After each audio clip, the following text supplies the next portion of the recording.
ብዙውን ጊዜ ለተማሪዎች የሚያምታቱ የሆኑ አጠቃቀማቸው ግራ የሚያጋቡ የሆኑ ነገር ግን በጣም ቀላል የሆኑ 3 ተመሳሳይ ቃላቶችን አስተምራችኋለሁ።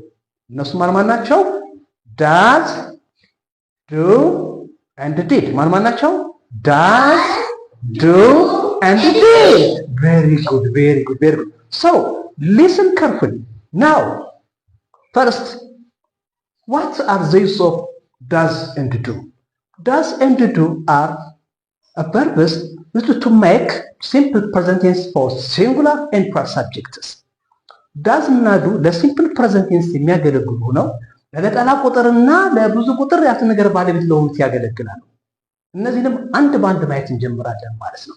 let us start from does.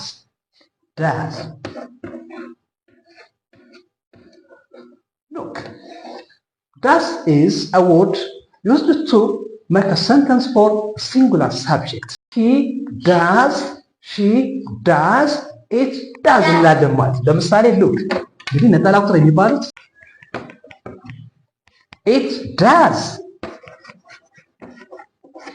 Yeah, we say he does, she does, it does.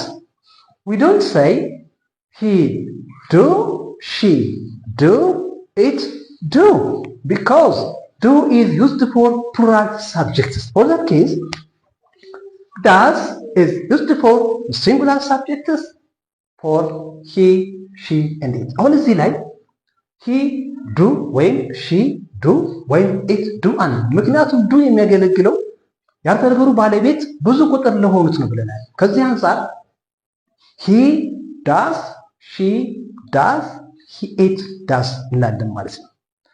do you understand me? ግልጽ ነው? yes